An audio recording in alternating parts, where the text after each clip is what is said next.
বৈষম্য বিরোধীদের জন্য বড় ধরনের একটা দুঃসংবাদ আসতে যাচ্ছে।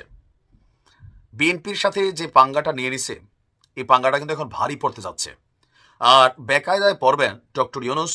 ছাত্রদের যে রাজনৈতিক দল আসছে, আমার ধারণা মার্চের 1 তারিখ থেকে এই দলটা প্রতিদিন বাধার মুখে পড়বে।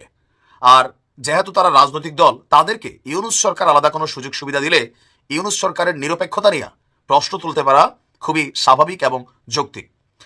একদিকে কুয়েটের ঘটনায় হাসনাত আবদুল্লাহর নির্দেশে একটা হামলা হয়েছে ছাত্রদলের উপর, এমনটাই দাবি করা হচ্ছে ছাত্রদলের পক্ষ থেকে।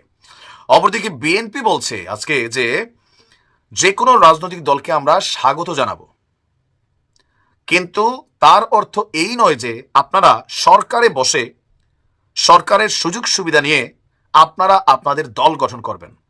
এই মুহূর্তে ছাত্রদের রাজনৈতিক দলটা ডক্টর ইউনূসের নির্দেশে, ওনার সহযোগিতায় এই দলটা যে গঠিত হচ্ছে তাতে কারোর কোনো ভুল নেই। কারণ উপদেষ্টা পরিষদে জাতীয় নাগরিক কমিটি বলেন, বৈষম্য বিরোধী কমিটি বলেন, সবটাই ডক্টর ইউনূস সাহেবের সাপোর্টিং টিম, এবং তারা ABC ইকুয়াল টু একটা টিম যেটা রাজনৈতিক শক্তি হিসাবে আবির্ভূত হতে যাচ্ছে। আবার দলটির যিনি প্রধান নাহিদ, তিনি এখন পর্যন্ত সরকারে আছেন। যতদূর জানি আগামীকালকে তিনি পদত্যাগ করবেন, শুক্র অথবা শনিবারে তিনি দলের দায়িত্ব নেবেন। তার মানে সরকারে বসেই তারা পুরাটা প্ল্যানিং এখান থেকে করছে, এটাই বিএনপির ধারণা। তাদের বক্তব্য যে এই বিষয়গুলোতে ব্যবস্থা নিন, তা না হলে আপনাদের প্রতি জনগণের যে আস্থা আছে সেই আস্থাও থাকবে না। এবং কি আরো বড় যে ঘোষণা ওনার, সরকারের সুযোগ সুবিধা নিয়ে দল গঠন করলে বিএনপি তা মেনে নেবে না। এখন তাদের এই কথাটার যে অর্থটা, এই অর্থটা সোজা বাংলায় আমরা যতটুকু বুঝি, বিএনপি এই দলটার বিরুদ্ধে অবস্থান নেবে। আর এটা নেওয়াটা গতকালকের কুয়েটের ঘটনার পর ছাত্রদলকে কোণঠাসা করতে, অথবা ছাত্রদলের বিরুদ্ধে, অথবা বলেন রাজনৈতিক শক্তি হিসাবে এক শক্তি আরেক শক্তিকে কাটাকাটি খেলায় বৈষম্য বিরোধীরা অনেক দূরে এগিয়ে গেছে। তবে ছাত্রদলও গতকালকে যেভাবে চাইনিজ কুলান রামদাস ছেনিটেনে নিয়ে মাঠে নামছে, বোঝা উচিত দে আর অন অ্যাকশন। বিএনপির মহাসচিব বলছেন যে সরকার চেষ্টা করছে কিছু কাজ শেষ করে দ্রুত নির্বাচন অনুষ্ঠানের, কিন্তু এর মধ্যে সন্দেহ তৈরি হয়ে গেছে। আর সেটা হচ্ছে তারা নির্বাচন নিয়ে আন্তরিক কিনা। আর এই যে সন্দেহটা, সেটার কারণও আছে। তিনি বলছেন যে ফেসিস্টের লোকেরা যদি কেউ মাফ চেয়ে নির্বাচনে অংশ নিতে চায় তাহলে তারা পারবে। এটা হচ্ছে উপদেষ্টা আসিফ। সে বলছিল যে আওয়ামী লীগের যারা মানে ভেজাল মুক্ত ক্যারেক্টার আছে তারা চাইলে নির্বাচনে আসতে পারবে। তো ফখরুল ইসলাম বলছেন এটাকে আপনারা মেনে নেবেন?